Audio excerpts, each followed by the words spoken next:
recording. Oh, hey, hi. Hey, good morning and welcome to another episode of Motorbike Corner.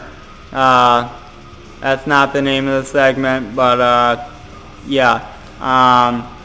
Today we have a special guest. His name is Brian Neal.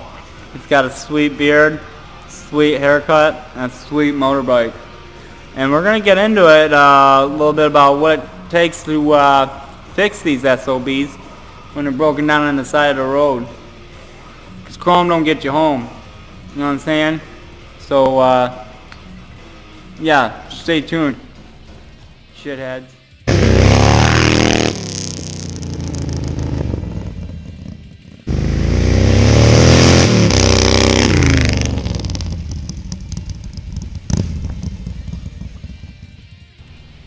Hey guys, how's it going? This is Brian from TVC. If you ride these old bikes, chances are you're going to end up on the side of the road. Being on the side of the road, you're going to need some tools to fix your shit. Now, number one, biggest tool, best tool you have is your fucking brain.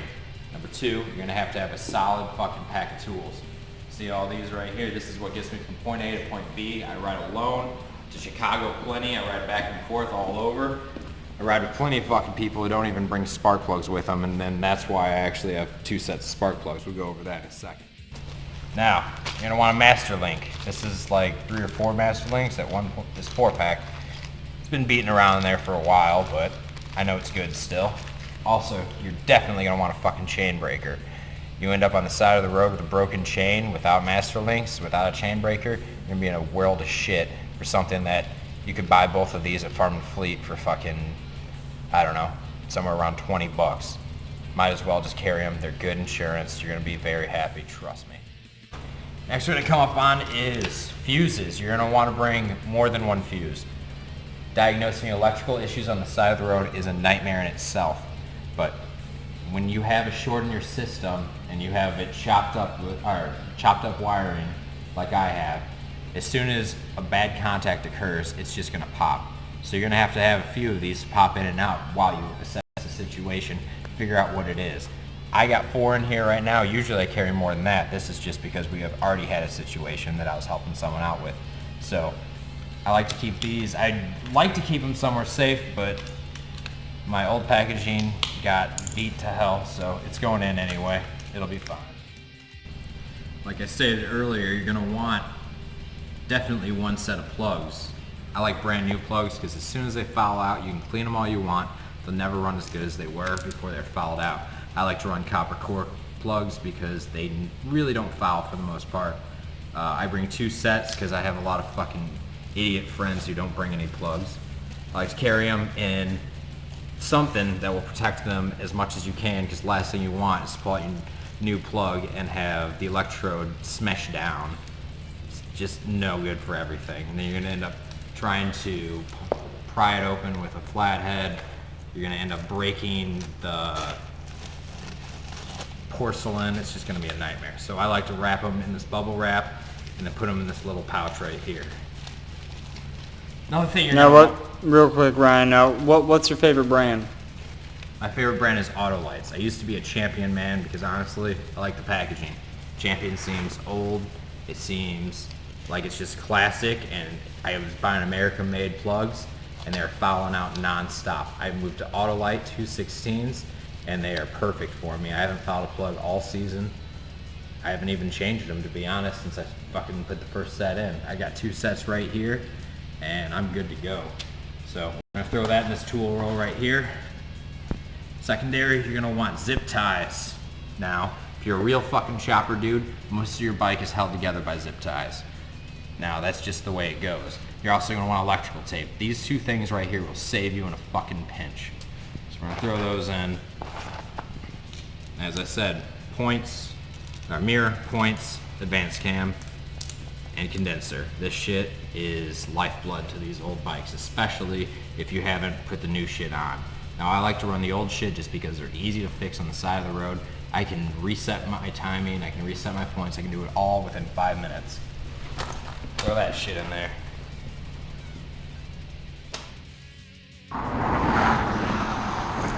Oh, road dog.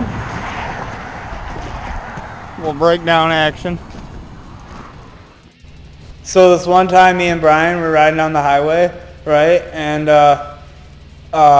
his main fuse blew, and it was like 2:30 in the morning. We were doing like, I don't know, probably like 300 miles an hour or something like that. And we were on 1 hour long trips.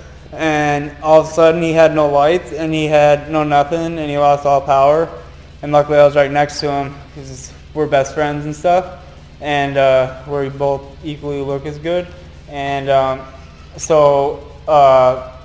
yeah. So I mean, you could be driving on a road and it could be like real dark and stuff. And like if your fuse pops and you got no headlight, you crash and die. So get some fuses. Don't be dumb. One big thing that you need to do is before you're on a trip, you want to tighten every single bolt and nut that you can get to on your bike. What happened was, what Andy was talking about was this bolt had loosened up, my entire ignition had started turning, and an open wire was contacting my jug. Now 3 in the morning on the side of a very busy highway, 4-lane, out in the middle of nowhere, bike turns off. I got nothing. I got no lights. I got no motor. I'm just coasting. I can't see anything. I was second to last on the entire group. We had a group of about 15 dudes. And luckily, Andy was right behind me and knew something was wrong. And he probably fucking heard me screaming at my bike to start because I was trying to dump the clutch. Pulled over to the side of the road. Luckily, he left his bike on, so we didn't get creamed by a semi who was just, all fucked up on pet pills. So, go through your bike, bring fuses. Don't do pet pills. Drugs are bad. Now, electrical is very important on these bikes. Even the bare-boned wiring that I have, which is, if I don't need it, it isn't there. But I keep a wire with me. I run a generator, so this wire doubles as something I can take pieces off of and to polarize the generator anytime I disconnect the battery, which you always have to remember to do. I have a couple of connections. Yeah, I used to have a way better setup, but people needed shit.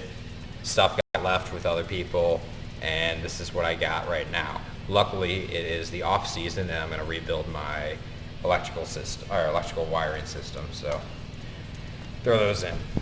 To stop leaks, gasket sealer. This stuff has saved my ass plenty of times. You never know. If you have to pull something off, you're not going to bring in a spare primary gasket. And if you do luckily get it off without tearing the gasket, you're going to want to cover it in this stuff. Put a nice little thin area of it. Cover it in brake cleaner. Do whatever you got to do to clean it up so it sticks. And slap that fucker back on and she'll be happy. She won't leak all over. And trust me, the last thing you want to do is be on a long trip leaking your entire lifeblood on the side of the road or blasting with your buddies and having to run in the far back because you're breaking down and covering all their bikes in oil, and they don't want that. Alright, so I know what tools go in my bike. I've specialized pretty much everything because when I tore this bike apart, I kept every tool out that I was using and then I just simply threw them in my bag. You're going to want screwdrivers, big and small, Phillips and standard. We're going to throw those in there. It's plus and minus. Plus and minus. That's what I like to call them, plus and minus drivers. Now, these roll-up tool bags are a fucking godsend. You can end up putting so much stuff in here. And you don't want your tools rattling around. Channel locks, because these help break bolts off. And they're just all around great to have. You never know what you're going to need it for. Adjustable wrench. Honestly, I probably don't need this because I have a whole bunch of wrenches. Snap ring pliers, you're going to need these. I got bent ones. I used to have straight ones, but I broke them off working on my panhead earlier yesterday, so this is all I got in here. If worse came to worse, we could bend these straight up if we had to. Otherwise, we could always hit an auto parts store and hopefully pick something up. But this is what I got, and trust me, it's better than having nothing. Needle nose pliers, you're going to definitely need those. Vice grips, absolutely. I've seen people shift with these. I've seen people hold the strangest shit onto their bike with these. and they're just a godsend, man. Side cutters, you're gonna want these for wiring. I've stripped wire with these. I've cut the tails hanging off zip ties. It's just, they're all around good tools to have. Hell, I just clipped my fingernails with these. These Allen wrench key sets are awesome, because if you don't know what size it is, you can just reach in and grab them. Now I do have Allen wrench sockets right here. If you look down here. And those are all special sizes. These are all sizes that came off of my bike, so I know that I need those. So those are all going to be metric sized, right? Or they're all going to be standard, but there actually might be a couple metrics in there, because who knows, some asshole might have slapped your bike together just like I'm the asshole that slapped my bike together. Assholes.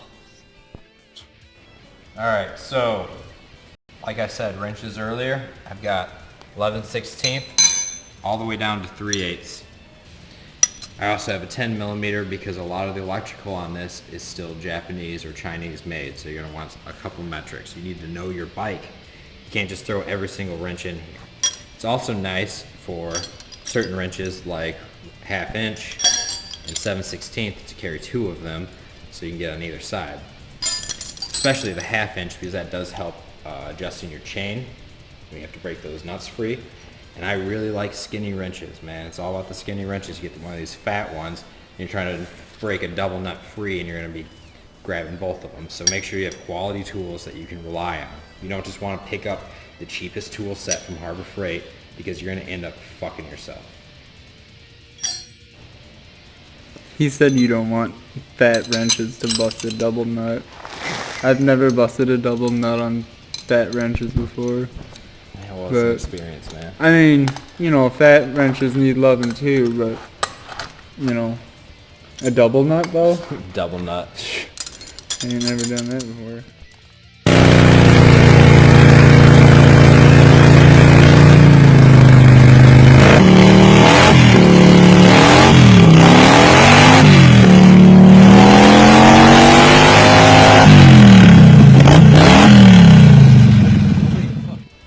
Other things to check on these old bikes, tire pressure.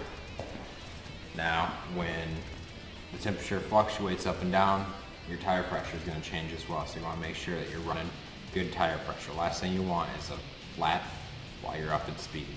I had this rear tire go flat on me at about 65 miles per hour. It was not a fun time.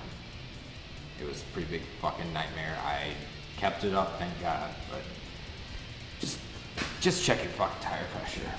With these old bikes, with these generators, or you fucking new guys who have those alternators that you never fucking check, make sure that you're actually charging your battery, man.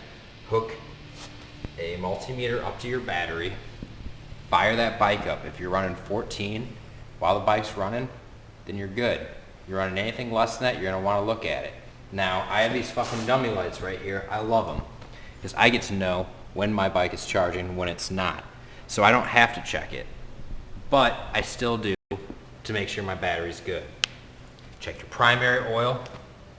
Last thing you want to do is run that dry, because then you're going to suck your primary chain tensioner into your primary chain and either blow the bottom case out of your bike or lock up your rear tire at speed. Not fun.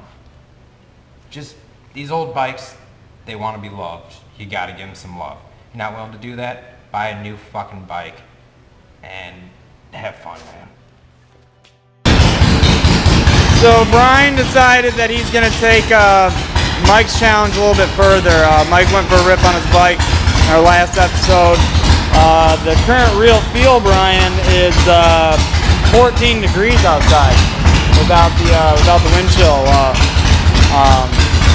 gripping. Alright guys, I hope this video helped you get a few tips on long trips on these old bikes, man. They're really rewarding, they're really fun. You know what tools to pack, you know what to look for, and honestly, the only way you're gonna get really good is by riding them as far as you can, breaking down, having fun with your friends, man. It's not all about getting there, it's all about the journey, dude. So I'm gonna fire this bitch up and ride, what is it, 14 degrees out? 14 without the wind. I'm guessing it's like a solid 10 outside. Yeah. I'm cold, and I'm not going anywhere. I'm gonna take a little rip around the block, and I'm probably gonna regret it. Pop the molly, he's sweating. But you guys ride safe, ride smart, and have fun.